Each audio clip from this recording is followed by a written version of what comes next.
Hey guys, welcome to my YouTube channel. Today we're going to be learning about limits. I'll put a timestamp to when we actually start learning about them, but I'm going to talk a little bit about myself. So I'm recording on my iPad. I don't have an official mic, so probably won't sound the best. Apologies about that, but I think it'll sound okay, good enough. I know this doesn't look super professional, but oh well, right? I do have a speech impediment. I don't really have it anymore, but some people can kind of tell. So a little bit of that. But yeah, so let's get into it. I watched some YouTube videos about how to make YouTube videos, and they said you should show your face, but I'm not doing that on my iPad. So this is me. Just a picture of me at work. So yeah, but let's get into it. So basically what a limit is what a function approaches. So we can do this real quick. So it's written like this. This is how a limit is. This is how the notation is written. And let's say it's as x approaches 2 of x squared, right? How would you solve this? Well, what you simply want to know is what does a function approach as x approaches 2. So you plug it in. 2 to the second 4. That's the answer. Boom. So right down here we can do x equals 2. And notice as a function, as it approaches this, you can see that it approaches 4. And that's the answer, right? So it seems simple enough. If you had to write it down, it would be what the function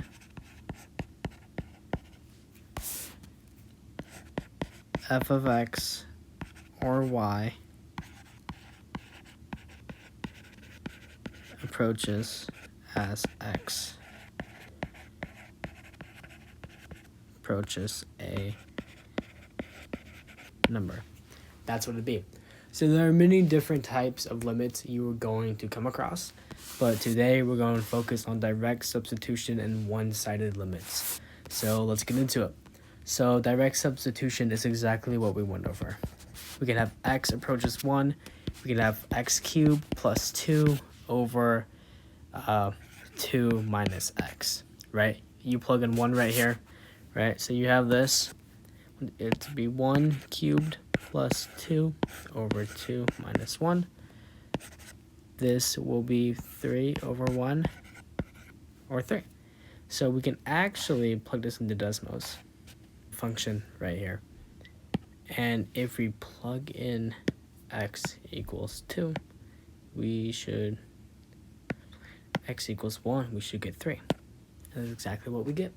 That is direct substitution, pretty straightforward. Now what we want to know is one-sided limits.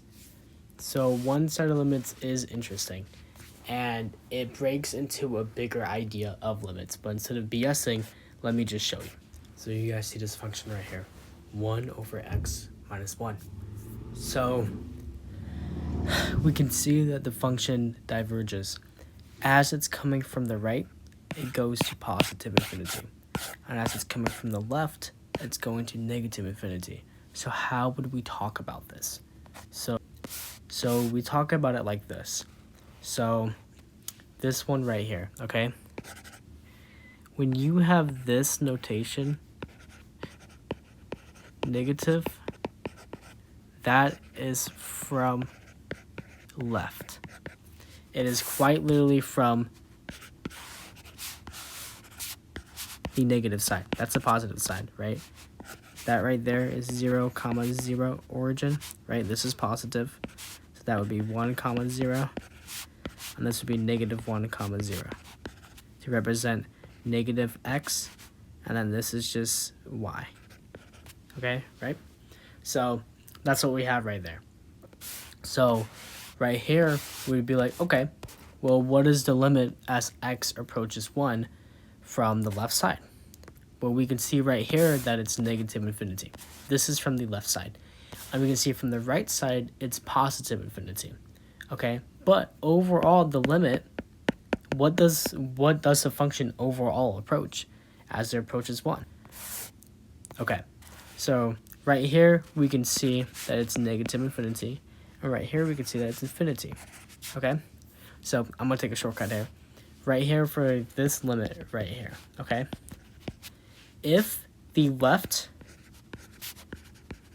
and right limits don't agree, then the limit does not exist. It's undetermined or does not exist. Okay, these are kind of ambiguous. There is a technical definition between the two. Does not exist is quite literally like does not exist. This is like when there is a hole, which we'll get to in the future. But this is quite literally like the limit does not exist here. There is no limit here that exists. Undetermined is like we don't know. Because if we go back at the graph, I mean like it does approach something, right? Like we're just humans who live in a 3D world who see in 2D, okay? Like dude, like we don't know. We don't know, but obviously it is approaching something. Like in theory, there is a limit here. We just don't understand it. So that's what undetermined would be. It does not exist is quite literally like does not exist. As we get back to this, let's think about how do we write this mathematically, right? How can we write this mathematically, okay? Come on, lots of colors. So right here, we can do from the left, okay? We'll have x. So from the left, if you have a number line right here, and this is 1, okay? The numbers from the left are going to be 0.99, right? 0.98. So as you approach it from the left, it's going to be less than 1. Over here, it'll be 1.00001. This one might be 1.0001, right? Like, who knows, okay? Like, that could be that one, that could be that one, that one, that one, right? Oh, well. So from the left, it will be less than 1. And from the right, it will be greater than 1, right? Sorry. I wrote that wrong. It will be greater than 1, okay? So with this idea, how can we describe this, right? So let's backtrack real quick and understand division, okay? So if you have 1 divided by 0.5, what would that be? That's 2. But why? Why is that 2?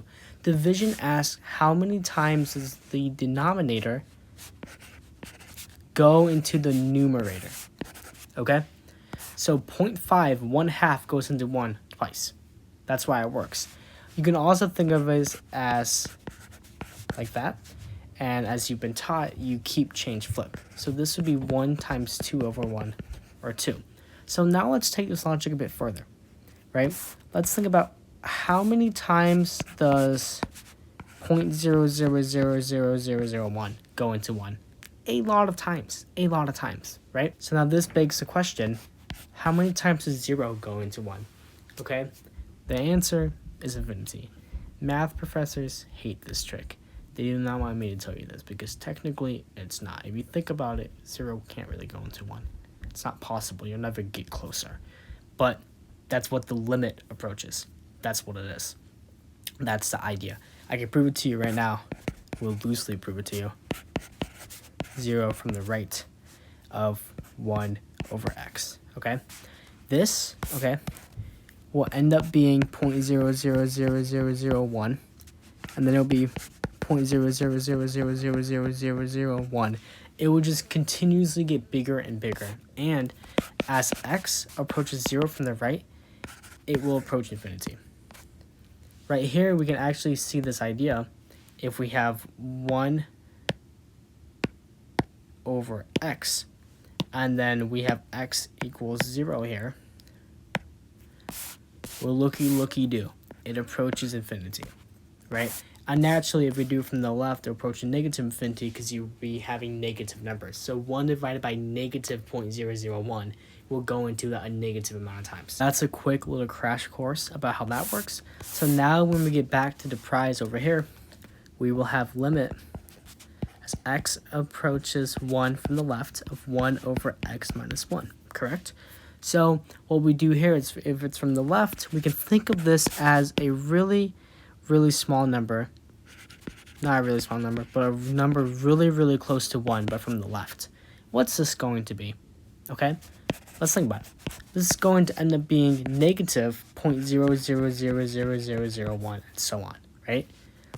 Okay, that's looking to be negative infinity. So that's the answer.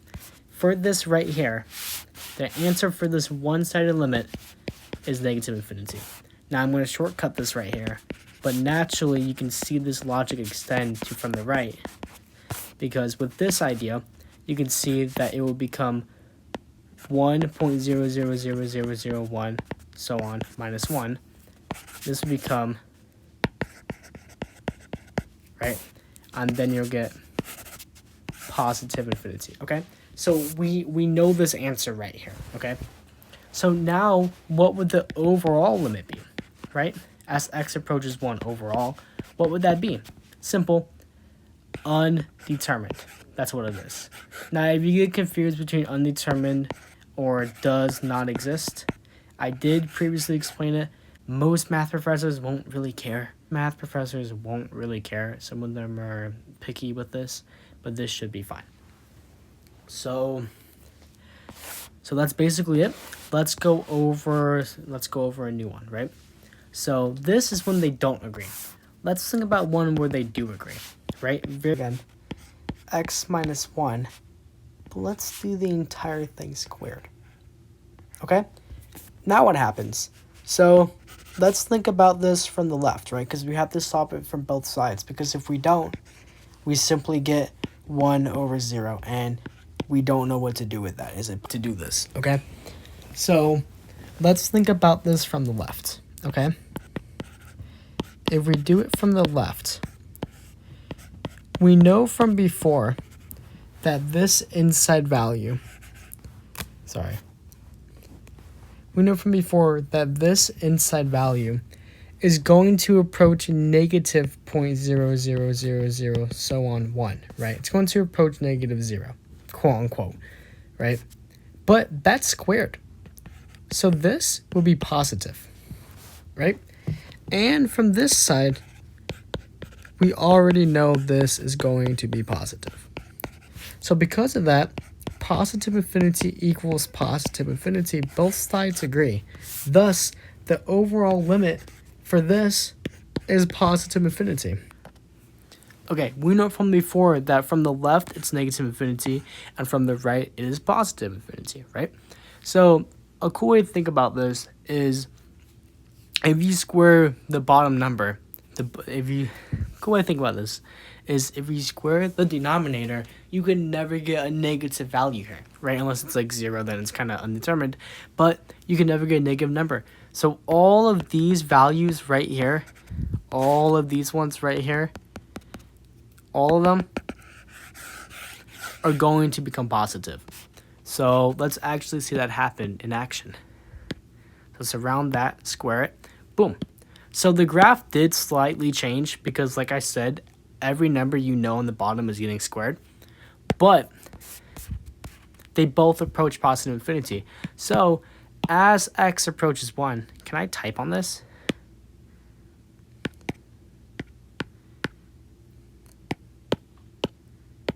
No, I can't.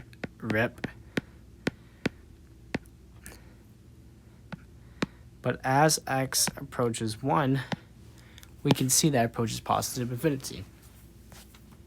So that's about it for my video. We went over direct substitution and we went over one-sided limits. We talked about if one-sided limits didn't agree with each other, how to solve a left side, how to solve a right side, if they do agree with each other, and whatnot. These are the very, very basic ideas of limits.